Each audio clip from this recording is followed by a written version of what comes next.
The morning sun cast long shadows through the forest of skyscrapers in downtown San Francisco, their glass facades reflecting the golden light like mirrors catching fire. Among these towers of innovation stood the NextGenentech headquarters, a marvel of modern architecture that seemed to pierce the fog-kissed sky. The building's exterior was a seamless blend of steel and smart glass, changing its tint as the morning light intensified, a subtle display of the cutting-edge technology housed within. Inside, the lobby buzzed with the characteristic energy of a tech giant coming to life. The space was a masterpiece of contemporary design. Polished concrete floors that gleamed like liquid silver, living walls of carefully maintained greenery that brought nature into this temple of technology, and strategic lighting that created an atmosphere of both warmth and efficiency. The air carried the subtle aroma of fresh coffee from the artisanal cafe tucked in the corner, mixing with the crisp, climate-controlled atmosphere. Employees streamed through the revolving doors in steady waves, their movements creating an almost choreographed dance of modern corporate life. The sound of their footsteps echoed off the high ceilings, mixing with the gentle hum of conversations in multiple languages, a testament to the company's global reach and diverse workforce. The occasional ding of elevators added a rhythmic punctuation to the morning symphony, each sound marking another group of professionals ascending to their respective floors. Security turnstiles beeped steadily as employees tapped their badges, the smooth mechanism of each gate opening and closing like a well-oiled machine. Flat-screen displays mounted on the walls cycled through company announcements, stock prices, and global news, their soft blue glow adding to the high-tech ambiance. The reception desk, a curved monument of brushed steel and backlit glass, stood as the central command post of this carefully orchestrated morning ritual. The lobby's design spoke volumes about NextGenentech's corporate culture. Open spaces suggested transparency, while subtle security measures indicated discretion. Glass-walled meeting rooms on the mezzanine level allowed glimpses of early morning meetings, where gesturing figures discussed strategies that could reshape industries. The space was deliberately crafted to impress visitors and inspire employees, a physical manifestation of the company's commitment to innovation and excellence. Natural light poured through the atrium's skylight, creating ever-changing patterns on the walls and floors. The building's smart systems automatically adjusted the interior lighting to maintain optimal conditions, another subtle reminder of the technological sophistication that permeated every aspect of the space. The temperature remained perfectly regulated, neither too warm nor too cold, maintaining an environment conducive to both comfort and productivity. The security checkpoint stood as a threshold between the public space and the inner sanctum of corporate innovation. Multiple cameras discreetly monitored every angle, their presence more implied than obvious. The security desk itself was positioned to provide clear sightlines throughout the lobby while maintaining an authoritative presence. It was here that the day's dramatic events would begin to unfold, though none of the hundreds passing through had any inkling of what was to come. Throughout the lobby, small groups of employees clustered around high tables, engaging in quick morning catch-ups or impromptu meetings. Their conversations created a gentle murmur that filled the space with the sound of collaboration and camaraderie.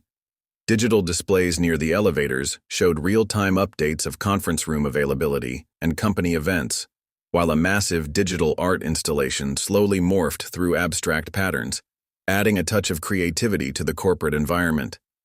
The overall atmosphere was one of purposeful energy. Everyone seemed to move with direction and intent, yet the space never felt rushed or chaotic. It was the perfect balance of professional efficiency and innovative spirit, exactly what one would expect from a leading tech company in the heart of Silicon Valley. The building itself seemed to pulse with potential, as if aware that it was about to become the stage for an event that would challenge its carefully maintained order. As the morning peaked, the lobby reached its full capacity, with the flow of people reaching its daily crescendo. The space accommodated this surge seamlessly, its design allowing for smooth movement even during peak hours. The sound level rose accordingly, but never beyond a professional hum, maintained by carefully planned acoustic engineering that kept conversations private while preserving the open atmosphere. This was NextGenentech on any given morning, a perfectly tuned machine of corporate efficiency and technological innovation. But today would be different. Today, this carefully cultivated atmosphere would become the backdrop for a confrontation that would expose the underlying currents of bias and prejudice that could exist even in the most progressive of spaces. The stage was set. The players were taking their positions, and the morning's routine was about to be disrupted in ways that would reshape the company's culture forever. Michael Tanner stood at his security podium with the rigid posture of someone who took their authority very seriously. Perhaps too seriously. His uniform was pressed to military precision, each crease sharp enough to cut paper, and his name tag caught the lobby lights like a badge of honor. At 45, Michael had spent the last 15 years in security, the last 5 at NextGenentech, and he wore his experience like armor. Every morning, Michael approached his duty with the same unwavering vigilance. His eyes constantly scanned the incoming crowd, looking for anything, or anyone, that didn't fit his precise definition of belonging. His container of coffee sat untouched beside him, already cold from neglect. Michael didn't believe in drinking on duty. It might dull his edge, and maintaining that edge was everything to him. Behind his stern expression lay a complex web of personal history. A former military police officer who never quite adjusted to civilian life, Michael found comfort in the structure and authority of corporate security. Here, he could maintain the illusion of control that he'd lost when he left the service. His position at the security desk wasn't just a job, it was his domain, his small kingdom, where his word was law. In stark contrast, James J. Rodriguez, J to his friends and colleagues, approached the building with the quiet confidence of someone who had nothing to prove. His choice of attire, a well-worn but quality blazer and dark jeans, was deliberate, part of a larger strategy he'd been planning since accepting the CEO position. Every detail, from his modest leather satchel to his casual stride, had been carefully considered. Jay's journey to this moment had been anything but typical. The son of immigrants, he had worked his way through college, earning scholarships and juggling part-time jobs. His rise through the tech industry wasn't meteoric. It was methodical, built on innovation, emotional intelligence, and an uncanny ability to see around corners. Each step up the corporate ladder had taught him valuable lessons about power, perception, and the subtle ways prejudice could manifest in professional settings. At 38, Jay had already transformed 2 struggling tech companies into industry leaders, earning a reputation for both technical brilliance and humanitarian leadership. His approach was unique. He believed in leading from within, in understanding every level of his organization from the ground up. This philosophy had shaped his decision to enter NextGenentech, not through the executive entrance, but through the main lobby, dressed like any other employee. The contrast between these 2 men extended far beyond their appearance. Michael's worldview was built on rigid categories, on clear lines between right and wrong, belonging and not belonging. His authority was external, dependent on his uniform and position. Jay's power, on the other hand, was internal, built on experience, wisdom, and a deep understanding of human nature. He carried his authority not in his clothes or title, but in his calm demeanor and thoughtful actions. The lobby atrium served as a perfect backdrop for their impending encounter, the modern, progressive space highlighting the clash between old and new paradigms of power and authority. Michael's position behind the security desk represented traditional gatekeeping, while Jay's approach embodied a new kind of leadership, one based on breaking down barriers and challenging assumptions. Around them, employees continued their morning routines, unaware that they were about to witness a confrontation that would expose deep-seated biases and trigger far-reaching changes in corporate culture. Some were absorbed in their phones, others chatted with colleagues, while a few hurried to early meetings. The diverse crowd reflected Silicon Valley's international character, though the higher-ranking employees still tended to fit a more traditional corporate mold. As Jay approached the security checkpoint, the stage was set for a collision of worldviews, Michael's rigid adherence to superficial markers of authority versus Jay's belief in substance over appearance. The morning light streaming through the glass walls seemed to heighten the drama of the moment, casting both men in sharp relief against the backdrop of corporate efficiency and innovation. The moment Jay stepped through the revolving doors, the carefully maintained rhythm of the lobby shifted imperceptibly. He paused briefly, taking in the space with the practiced eye of someone used to evaluating corporate environments. His fingers adjusted the strap of his leather satchel, not out of nervousness, but as a deliberate gesture to appear more casual. Every movement was calculated, though none of it appeared so. The distance between the entrance and the security checkpoint stretched before him like a stage, each step bringing him closer to what he knew would be a defining moment. The morning light streaming through the windows cast alternating patterns of light and shadow across his path, an unintentional metaphor for the complexities of what was about to unfold. Jay maintained a measured pace, neither hurrying nor dawdling, his posture relaxed but purposeful. Michael's attention shifted to Jay the moment he entered, though he didn't immediately react. Years of security work had taught him to observe first, categorize second, and act third. Something about Jay triggered his internal alarm system. Not any specific threat, but rather a deviation from what Michael considered the standard NextGenentech employee profile. The subtle prejudices that informed his judgment began their silent work, building a case against the approaching figure. The lobby's usual background noise seemed to fade slightly, as if the space itself was holding its breath. A few early morning employees glanced up from their phones or conversations, their gazes drawn by some subconscious recognition of impending drama. The security cameras continued their silent vigilance, their lenses capturing every nuance of what would soon become a viral moment. As Jay approached the security desk, Michael straightened his already rigid posture, his hand instinctively moving to rest near his radio, a subtle gesture of authority.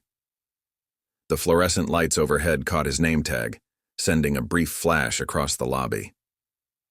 The moment hung suspended, like a drop of water before it falls, containing within it all the potential energy of the confrontation to come.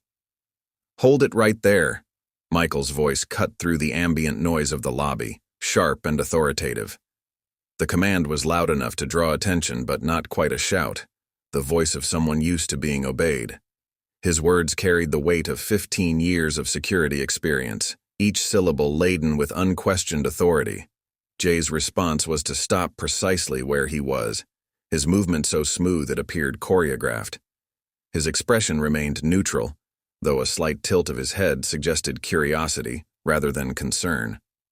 The contrast between Michael's aggressive stance and Jay's calm demeanor created an almost palpable tension in the air. The security checkpoint, with its sleek turnstiles and badge readers, stood between them like a modern-day drawbridge. Michael's podium, elevated slightly above the floor, gave him a literal higher ground, a position of authority he was accustomed to leveraging. The morning light caught the metal surfaces, adding a cold gleam to the scene. Other employees began to slow their pace, some stopping altogether, their instincts telling them that something significant was about to unfold. A young software engineer pulled out her phone, her fingers hovering over the camera button, sensing the newsworthy potential of the moment. The lobby's ambient noise decreased noticeably as conversations paused and attention shifted to the unfolding scene. This was the moment when routine transformed into incident, when the carefully maintained order of the corporate environment began to crack, revealing the prejudices and assumptions that lurked beneath its polished surface. The air seemed to thicken with tension, each second stretching longer than the last. In this frozen moment, both men represented far more than themselves. They became symbolic figures in a drama that would soon transcend its immediate circumstances. Michael, the embodiment of systemic bias wrapped in the cloak of authority, and Jay, the catalyst for change disguised as its target. The stage was set, the audience was gathering, and the first words of their confrontation hung in the air like thunder before a storm. The tension in the lobby crystallized as Michael's skeptical gaze met Jay's composed expression. "You need an employee ID to enter," Michael declared, his tone carrying the weight of countless similar confrontations. But this time was different, though he didn't know it yet. The security guard's eyes narrowed as they took in Jay's casual attire, his prejudices building a wall of suspicion, brick by unspoken brick. Jay reached into his satchel with deliberate slowness, maintaining eye contact with Michael. The movement was calm, unthreatening, yet purposeful, each gesture carefully chosen to contrast with the tension emanating from the security desk. "I have a visitor pass," he stated, his voice carrying a quiet authority that seemed to puzzle Michael momentarily. The pass emerged from the satchel, held between two fingers like a peace offering. Around them, the lobby's atmosphere had transformed. The usual morning rush had slowed to a curious crawl as employees began to sense the underlying currents of conflict. Conversations dwindled to whispers, then to silence. The sound of footsteps on the polished floor became more pronounced, each click and tap adding to the mounting tension.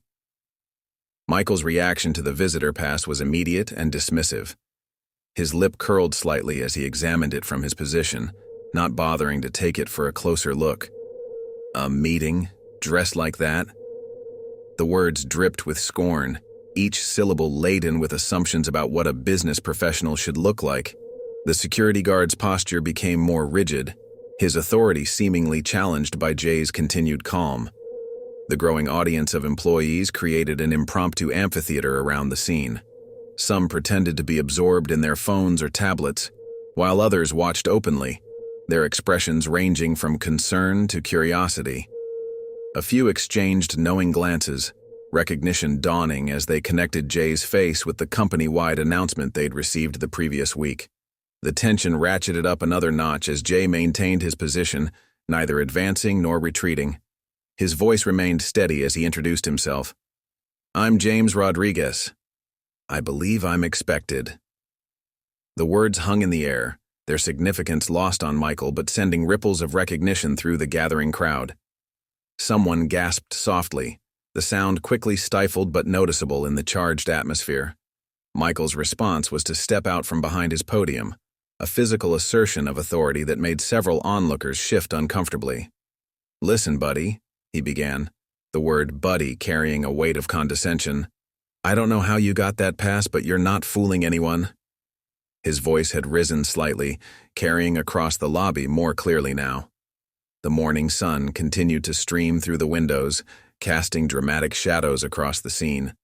The contrast between light and shadow seemed to emphasize the division between the two men. Michael in his crisp uniform, standing in an aggressive pose, and Jay in his modest attire, maintaining a posture of composed dignity. More phones appeared in the hands of observers, their cameras capturing what was quickly becoming a defining moment in corporate culture. The soft sounds of recording devices starting up added a modern soundtrack to the ancient drama of prejudice and power playing out before them. Jay's continued calm seemed to fuel Michael's growing agitation. The security guard's hand moved to his radio, a gesture that carried an implicit threat. The tension in the lobby had reached a point where it seemed something had to break, either Jay's composure or Michael's authority. The air itself seemed to vibrate with potential energy, like the moment before a thunderclap. The confrontation reached a critical point as Michael stepped fully away from his security podium, his body language broadcasting confrontation. The morning light caught his badge, sending sharp reflections across the lobby as he moved. "I've seen guys like you before," he declared, each word weighted with years of unchallenged prejudice. "Trying to slip in, thinking you can outsmart security." The crowd of onlookers had grown larger, their presence creating a palpable pressure in the lobby's atmosphere. Among them, a senior developer who had attended last week's virtual announcement about the new CEO stood frozen, her coffee cup halfway to her lips, recognition and disbelief warring on her face. More phones emerged from pockets and bags, their cameras capturing what was rapidly becoming a masterclass in unconscious bias. Jay's response remained measured, his voice carrying a quiet authority that seemed to ripple through the gathering crowd. "I understand your concern for security," he said, each word carefully chosen. "But I assure you, I have every right to be here." His hand remained steady, still holding out the visitor pass, a physical representation of the legitimacy Michael refused to acknowledge. The tension in the lobby had become almost unbearable. The usual morning sounds, clicking heels, conversation, the soft ding of elevators, had fallen away, leaving an expectant hush. Even the air conditioning seemed to have quieted, as if the building itself was holding its breath. The morning sun continued to stream through the windows, creating dramatic shadows that emphasized the theatrical nature of the unfolding scene. Michael's face flushed darker, his authority challenged not by Jay's words, but by his continued composure. "Right," he sneered, the word dripping with sarcasm. "I suppose you'll tell me next you're here to lead the board meeting?" His hand moved to his radio again, this time gripping it firmly. The gesture was deliberately threatening, a power play meant to intimidate. Throughout the lobby, reactions varied among the growing audience. Some employees shifted uncomfortably, recognizing the ugly prejudice on display, but uncertain how to respond. Others exchanged knowing looks, their eyes moving between Jay and their phones, where the company-wide email announcing his appointment still sat in their inboxes. A few began to whisper, the sound like rustling leaves in the tense atmosphere. The situation balanced on a knife's edge as Michael reached for his phone, his intentions clear. "I'm calling the police," he announced, his voice carrying across the lobby with aggressive authority. "Unless you want to spend the morning explaining yourself to them, I suggest you leave. Now." The threat hung in the air, heavy with implications about power, privilege, and presumed guilt. Jay's response was subtle, but significant. He straightened slightly, his posture shifting from accommodating to authoritative, though his voice remained calm. "I don't think that will be necessary," he said, the words carrying a weight that made several onlookers straighten reflexively. Something in his tone caused Michael to pause, his finger hovering over his phone's keypad. The growing crowd had formed a loose circle around the scene, their collective presence adding pressure to the already charged atmosphere. Among them, a member of the IT department was already typing frantically on his phone, messaging colleagues on higher floors about the drama unfolding in the lobby. The story was spreading through the building in real time, racing ahead of its own resolution. In this moment of peak tension, the contrast between the two men couldn't have been starker. Michael, red-faced and rigid with authority, his uniform suddenly seeming more like costume than clothing. Jay, composed and controlled, his modest attire doing nothing to diminish his natural authority. They represented two different kinds of power, one based on external trappings and arbitrary rules, the other on internal strength and earned respect. The morning light caught the scene in its golden glow, highlighting every detail of this pivotal moment. The glass walls of the lobby had transformed into a fishbowl, making the confrontation visible to passers-by on the street. Some had begun to slow their pace, drawn by the obvious tension visible through the windows, adding another layer of audience to the unfolding drama. The charged atmosphere in the lobby shattered like glass at the sound of rapid footsteps approaching from the direction of the executive elevators. "Mr. Rodriguez." The voice cut through the tension with the precision of a surgeon's scalpel. Richard Clean, board member and head of operations, emerged from the crowd, his face a mixture of horror and urgency. The effect was immediate and electric. Michael's hand dropped from his radio as if it had suddenly become red-hot. His face, previously flushed with authority, drained of color so rapidly that several onlookers would later swear they could actually see it happen. The transformation from commanding to uncertain happened in the space of a heartbeat, his entire demeanor crumbling like a sandcastle hit by a wave. Richard's approach was swift and purposeful, his expensive suit rustling as he moved. "Welcome to NextGenentech," he said, extending his hand to Jay with a warmth that made Michael's previous behavior seem even more egregious. "We've been eagerly awaiting your arrival." Each word landed like a hammer blow in the now silent lobby, the formal greeting serving as both welcome and public acknowledgement of Jay's position. The crowd's reaction rippled outward like waves in a pond. Those who hadn't already realized Jay's identity showed various stages of recognition, shock, and embarrassment on behalf of their organization. Phones that had been recording the confrontation remained raised, but now their owners looked almost apologetic about continuing to document the moment. Jay's response was masterful in its simplicity. He turned to Richard with a warm smile, accepting the handshake with genuine warmth. "Thank you, Richard. I was just having an interesting discussion about security protocols with your staff." The words were perfectly chosen, neither accusatory nor dismissive, yet they carried a weight that made several people, not just Michael, wince slightly. Michael stood frozen, his uniform suddenly seeming to hang differently on his frame, as if the authority it represented had physically deflated. His mouth opened and closed several times, but no words emerged. The security podium behind him, so recently his throne of power, now looked like a lonely island he'd marooned himself on. Richard's expression as he turned to Michael was a study in controlled fury and professional restraint. "Michael," he said, the name emerging clipped and formal. "I trust you have some explanation for this." He let the sentence hang unfinished, the ellipsis more damning than any specific accusation could have been. The morning sun continued its journey across the lobby, but now it seemed to highlight different things: the sheen of sweat on Michael's forehead, the quiet dignity in Jay's posture, the mix of emotions playing across the faces in the crowd. The glass walls of the lobby had become both mirrors and windows, reflecting the scene back to its participants while displaying it to the growing audience outside. Through it all, Jay maintained his composed demeanor, though now it carried a different quality. What had seemed like patience in the face of prejudice was revealed as something more: the controlled observation of a leader evaluating his organization from the ground up. His eyes moved thoughtfully from Michael to the crowd and back, taking in every detail of this revealing moment. The silence in the lobby had transformed from tense to stunned, broken only by the soft sounds of phones being lowered and quiet murmurs of realization spreading through the crowd. The modern space, with its clean lines and transparent walls, seemed to magnify every small sound, every shifted stance, every drawn breath, as the full impact of what had just occurred began to sink in. This was more than just a moment of comeuppance or revealed prejudice. It was a decisive turning point in the company's culture, captured in high definition by dozens of phones and witnessed by scores of employees. The story was already racing through the building's digital grapevine, spreading from floor to floor, department to department, screen to screen.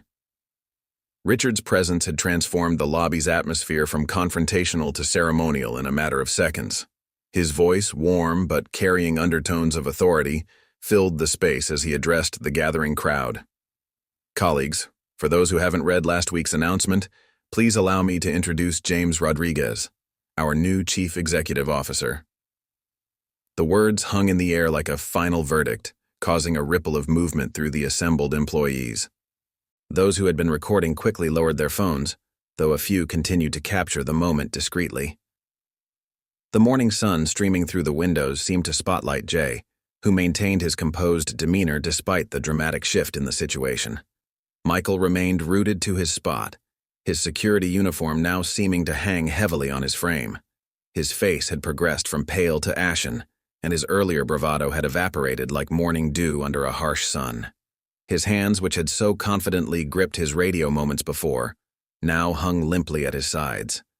The security podium behind him, once his throne of authority, now appeared more like a witness stand. Jay took control of the moment with graceful authority. "Thank you for the welcome, Richard," he said, his voice carrying easily across the lobby. "I think this morning has been quite informative." The subtle emphasis on informative caused several employees to exchange knowing glances. Without directly addressing the confrontation, Jay had acknowledged its significance while maintaining his professional composure. The crowd began to disperse, though not with their usual hurried efficiency. People moved slowly, discussing in hushed tones what they had witnessed. Some lingered, watching Jay with a mixture of admiration and curiosity. The story was already spreading through text messages and internal chat systems, racing from floor to floor like wildfire in a digital forest. Richard's handling of the situation demonstrated years of corporate experience. He smoothly guided Jay toward the executive elevators, maintaining a professional dialogue that gave the new CEO a graceful exit from the scene. "Shall we proceed to your office? The board is eager to begin this morning's orientation." His words provided a natural conclusion to the lobby incident while establishing the normal routine of the day. As they walked, Jay's response to the various greetings from employees was warm but measured. He acknowledged each person who caught his eye, showing neither resentment over the recent confrontation nor triumph in its resolution. His behavior was already setting a tone for his leadership, observant, composed, and dignified under pressure. The security desk, now unmanned, stood as a silent reminder of the morning's events. Michael had been quietly but firmly escorted to HR by a senior security supervisor who had arrived moments after Richard. The supervisor's grim expression suggested that the consequences of this morning's actions would be swift and significant. Throughout the lobby, the regular rhythm of corporate life gradually resumed, though with an undercurrent of excitement and discussion. Employees who had witnessed the scene firsthand found themselves surrounded by colleagues eager for details. The story grew richer with each retelling, though the essential truth needed no embellishment. It was dramatic enough on its own. Before entering the elevator, Jay turned for one final look at the lobby. His expression was thoughtful, evaluating, as if he were mentally noting every detail of the space and the people within it. This brief moment, captured by several phone cameras, would later become iconic within the company, the new CEO's first assessment of the culture he would soon transform. By lunchtime, the video of the confrontation had spread far beyond the walls of NextGenentech. Social media platforms buzzed with uploads and reposts, each garnering thousands of views and comments within hours. The clips, most starting with Michael's confrontational "Hold it right there" and ending with Richard's introduction of Jay, became a viral sensation that sparked intense discussions about bias in corporate America. The company's PR department sprang into action, but found themselves in an unusual position. Rather than managing a crisis, they were fielding requests from media outlets eager to highlight Jay's composed response to the situation. His handling of the confrontation was being praised as a masterclass in leadership and dignity under pressure. However, the incident also sparked broader discussions about systemic bias in corporate environments. In the HR department, phones rang constantly as journalists sought comments about the company's response. Michael's termination was swift but handled with professional discretion. The official statement cited behavior inconsistent with company values and security protocols, but the viral video spoke volumes more than any corporate communication could. Hashtags began trending. Your NextGenentech CEO, your corporate bias, and leadership lessons dominated social media discussions. Workplace diversity consultants cited the incident in their presentations, using it as a powerful example of how unconscious bias operates in professional settings. The video became required viewing in corporate training sessions across the country. The employees who had witnessed the scene firsthand found themselves at the center of office discussions. Their accounts of Jay's composure and Michael's increasing aggression were shared and reshared, each retelling contributing to the larger narrative about power, prejudice, and professionalism in the modern workplace. LinkedIn posts analyzing the incident garnered unprecedented engagement. Management experts praised Jay's strategic choice of attire and behavior, recognizing it as a deliberate leadership audit of company culture. Others highlighted how the incident exposed the often invisible barriers that minorities in corporate positions face, regardless of their status. Inside NextGenentech, the impact was immediate and tangible. The security team underwent a complete overhaul, with new training protocols and guidelines established. The incident became a catalyst for broader discussions about company culture, leading to the formation of employee resource groups and diversity initiatives. The company's stock price, after a brief morning dip when the video first went viral, rose steadily as investors responded positively to Jay's handling of the situation and his subsequent leadership decisions. Market analysts began citing NextGenentech as an example of modern corporate leadership adapting to social change. Emails and messages of support poured in from other industry leaders, many sharing their own experiences with similar situations. The incident had touched a nerve, bringing to the surface conversations that many felt were long overdue in corporate America. Perhaps most significantly, the event marked a turning point in corporate culture. The image of a CEO choosing to enter through the front door, dressed modestly, and facing bias with dignity, became a powerful symbol of a new kind of leadership, one based on substance rather than appearance, on character rather than assumptions. The large conference room on the top floor of NextGenentech buzzed with anticipation. Every seat was taken, with additional employees standing along the walls and watching via video conference from overflow rooms throughout the building.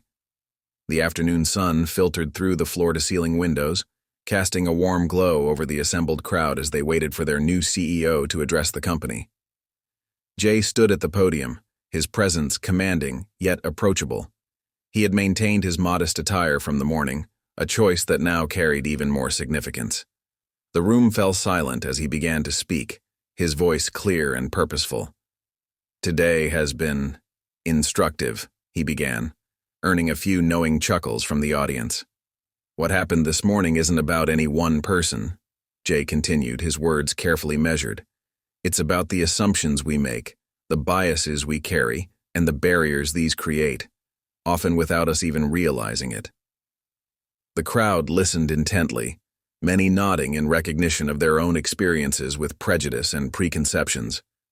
As he spoke, slides appeared on the screens behind him, outlining concrete initiatives for change. "Starting next week, we're implementing mandatory diversity and sensitivity training for all employees, contractors, and vendors. But this isn't just about checking boxes or completing courses. It's about fundamentally changing how we think about and treat each other." The presentation shifted to show statistics about workplace bias and its impact on innovation and productivity. Jay's background in data and analytics shone through as he connected emotional experiences with hard numbers. When we let bias guide our actions, we don't just hurt individuals, we harm our collective potential for innovation and growth. Throughout the room, employees were taking notes, many already drafting emails and messages to their teams about implementing the proposed changes. The energy in the space was electric, a mixture of enthusiasm and determination. This wasn't just another corporate meeting, it was the beginning of a cultural transformation. Jay moved away from the podium, choosing to walk among the audience as he continued. "I want to address something specific about this morning's incident. Some have asked why I didn't simply announce myself as CEO when challenged. The answer is simple. In a truly equitable workplace, every person deserves respect, regardless of their title or position." The room erupted in spontaneous applause, causing Jay to pause momentarily. Workplace diversity consultants cited the incident in their presentations, using it as a powerful example of how unconscious bias operates in professional settings. The video became required viewing in corporate training sessions across the country. The employees who had witnessed the scene firsthand found themselves at the center of office discussions. Their accounts of Jay's composure and Michael's increasing aggression were shared and reshared, each retelling contributing to the larger narrative about power, prejudice, and professionalism in the modern workplace. LinkedIn posts analyzing the incident garnered unprecedented engagement.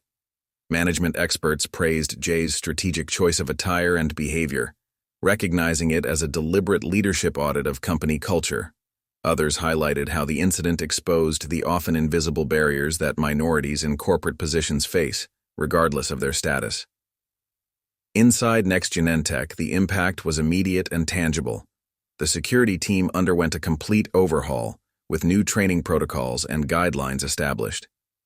The incident became a catalyst for broader discussions about company culture, leading to the formation of employee resource groups and diversity initiatives. The company's stock price, after a brief morning dip when the video first went viral, rose steadily as investors responded positively to Jay's handling of the situation and his subsequent leadership decisions. Market analysts began citing NextGenentech as an example of modern corporate leadership adapting to social change. Emails and messages of support poured in from other industry leaders, many sharing their own experiences with similar situations. The incident had touched a nerve, bringing to the surface conversations that many felt were long overdue in corporate America. Perhaps most significantly, the event marked a turning point in corporate culture. The image of a CEO choosing to enter through the front door, dressed modestly, and facing bias with dignity, became a powerful symbol of a new kind of leadership, one based on substance rather than appearance, on character rather than assumptions. The large conference room on the top floor of NextGenentech buzzed with anticipation. Every seat was taken, with additional employees standing along the walls and watching via video conference from overflow rooms throughout the building. The afternoon sun filtered through the floor-to-ceiling windows, casting a warm glow over the assembled crowd as they waited for their new CEO to address the company. Jay stood at the podium, his presence commanding yet approachable. He had maintained his modest attire from the morning, a choice that now carried even more significance. The room fell silent as he began to speak, his voice clear and purposeful.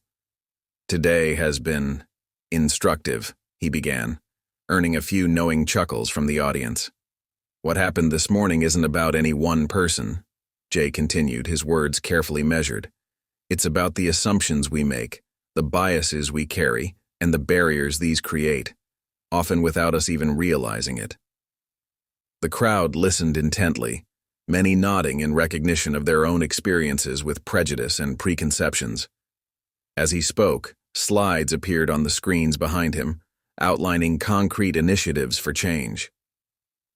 "Starting next week, we're implementing mandatory diversity and sensitivity training for all employees, contractors, and vendors. But this isn't just about checking boxes or completing courses. It's about fundamentally changing how we think about and treat each other." The presentation shifted to show statistics about workplace bias and its impact on innovation and productivity. Jay's background in data and analytics shone through as he connected emotional experiences with hard numbers. When we let bias guide our actions, we don't just hurt individuals, we harm our collective potential for innovation and growth. Throughout the room, employees were taking notes, many already drafting emails and messages to their teams about implementing the proposed changes. The energy in the space was electric, a mixture of enthusiasm and determination. This wasn't just another corporate meeting, it was the beginning of a cultural transformation. Jay moved away from the podium, choosing to walk among the audience as he continued. "I want to address something specific about this morning's incident. Some have asked why I didn't simply announce myself as CEO when challenged. The answer is simple. In a truly equitable workplace, every person deserves respect, regardless of their title or position." The room erupted in spontaneous applause, causing Jay to pause momentarily. When the noise died down, he continued with increased intensity. "Your response to my experience tells me something vital about this company, that you're ready for change, that you want to be part of something better." He returned to the podium for his concluding remarks, his expression both serious and hopeful. "We're not just going to talk about change, we're going to embody it. Every policy, every interaction, every decision will reflect our commitment to creating a workplace where everyone can thrive." The announcement of specific initiatives followed. The formation of employee resource groups, mentorship programs, blind recruitment processes, and regular cultural audits. Each point was met with enthusiastic support from the audience, who recognized that they were witnessing a pivotal moment in their company's history. As the meeting concluded, Jay opened the floor for questions. The discussions that followed were honest, sometimes uncomfortable but always constructive. Employees shared their own experiences with bias, their hopes for change, and their commitment to being part of the solution.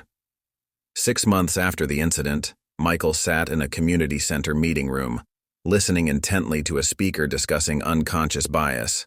His journey from that morning in the lobby had been transformative, though not in the way anyone might have expected.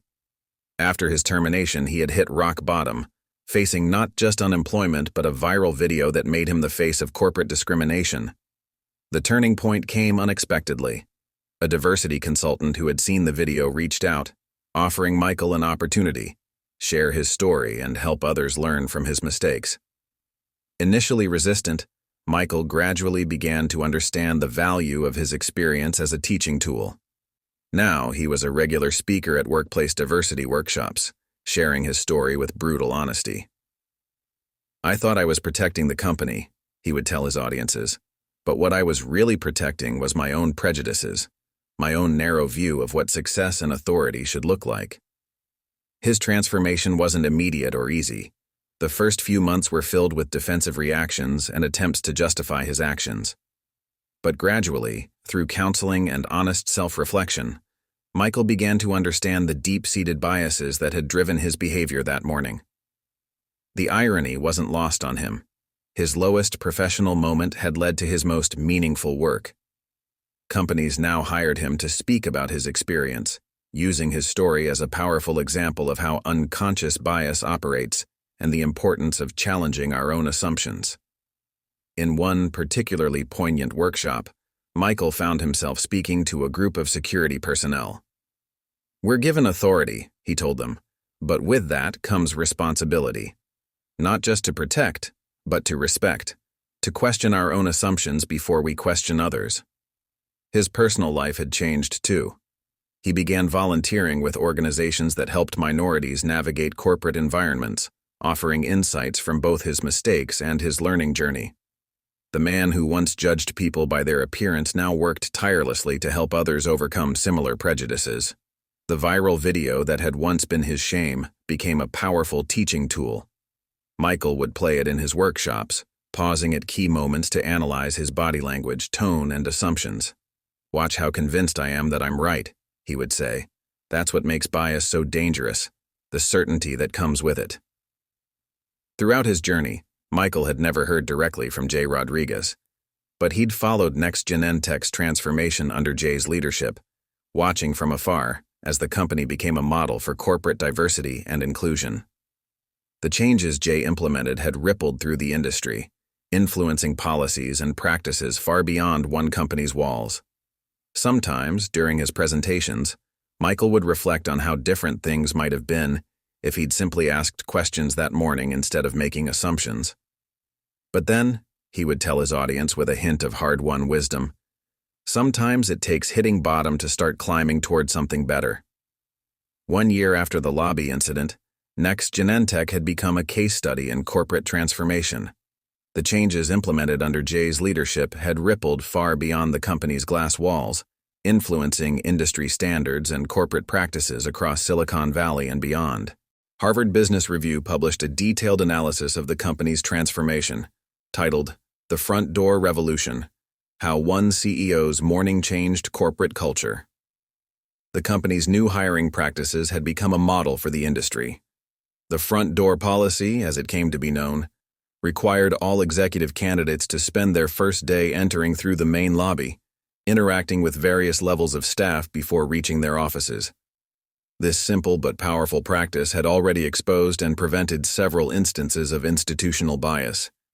NextGenentech's stock value had soared, not just due to their technological innovations, but because of their reputation as a leader in corporate culture. Investment firms began including diversity metrics in their evaluation criteria, citing the NextGenentech effect as evidence that inclusive practices led to better business outcomes. The company's transformation attracted talent from across the globe. Engineers, scientists, and executives who had faced discrimination elsewhere saw NextGenentech as a beacon of change. The diversity of perspectives led to breakthrough innovations, with the company's patent filings increasing by 60% in the first year of Jay's leadership. The security desk where the incident occurred had been reimagined as the Welcome Center, staffed by a diverse team trained in cultural awareness and hospitality.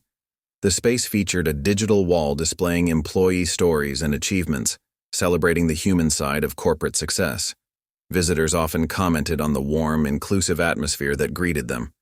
Industry conferences began inviting Jay to keynote, not just about technology, but about corporate culture. His speeches drew crowds eager to learn how one morning's confrontation had catalyzed lasting change. "The biggest barriers to innovation," he would often say, "aren't technological, they're cultural. When we limit who can contribute, we limit what we can achieve." The video of the incident, rather than being buried or forgotten, became part of the company's orientation program. New employees watched it alongside Jay's subsequent speech, learning how a moment of crisis had become an opportunity for transformation. The discussion sessions that followed often led to powerful conversations about personal experiences with bias. Other companies began sending their executives to NextGenentech's newly established Corporate Culture Institute, where they learned to identify and address systemic bias in their own organizations. The institute's waiting list grew to months as success stories spread through corporate networks. Local schools and universities incorporated the case study into their business ethics curricula. Students debated the various decisions made that morning, from Jay's choice of attire to his response to confrontation. The discussions helped shape a new generation of business leaders more attuned to issues of bias and inclusion. The impact extended into the political sphere. with legislators citing NextGenentech's policies while drafting new workplace discrimination laws. The company's data on the financial benefits of inclusive practices became powerful ammunition in the fight for corporate reform. As the second anniversary of the lobby incident approached, NextGenentech hosted a special event titled Opening Doors, a celebration of change. The lobby, now a symbol of transformation, was filled with employees, media, and industry leaders. The glass walls that had witnessed the original confrontation now reflected a diverse, vibrant community united in purpose. Jay stood at a podium where the security desk had once been, addressing an audience that extended beyond the physical space through live streaming. 2 years ago, I walked through these doors as a new CEO and faced a moment of choice, he began. Today, we all face similar choices, moments when we can either reinforce barriers or break them down. The company's achievements were impressive. Record-breaking innovation rates, industry-leading retention numbers, and a corporate culture that had become legendary. But the real success stories were the personal transformations, the countless employees who had found their voice and realized their potential in an environment that celebrated diversity. Michael's journey had become part of the larger narrative. Now a respected consultant on corporate culture, he had recently published a book titled Guarding Against Bias, which became required reading in security training programs nationwide. His honesty about his transformation helped others confront their own biases. The lobby's new design incorporated art installations created by employees, each piece telling a story of inclusion and growth. The centerpiece was a digital wall showing real-time connections between different departments, projects, and people, a visual representation of how diversity strengthened the corporate ecosystem. Jay's leadership style had evolved too. His initial test of company culture had grown into a comprehensive approach to corporate governance that prioritized transparency and accountability. Regular lobby hours saw him working from different parts of the building, accessible to employees at all levels. The technology industry, often criticized for its homogeneity, began to change. Other companies followed NextGenentech's lead, recognizing that diversity wasn't just about moral imperatives, it was about competitive advantage. Innovation flourished as different perspectives came together to solve complex problems. The story had become part of corporate folklore, but its lessons remained relevant and vital. Each new employee who walked through the front doors of NextGenentech became part of an ongoing experiment in human potential, proving that when barriers fall, everyone rises. As Jay concluded his anniversary speech, he shared a final reflection. Leadership isn't about the power you hold. It's about the doors you open for others. Every morning when I walk through these doors, I'm reminded that our greatest innovations come not from our technology, but from our humanity. The applause that followed wasn't just for his words. It was for the journey they had all taken together, from a moment of confrontation to a movement of transformation. The lobby, once a stage for conflict, had become a symbol of possibility, proving that sometimes the most powerful changes begin with a simple choice to walk through the front door.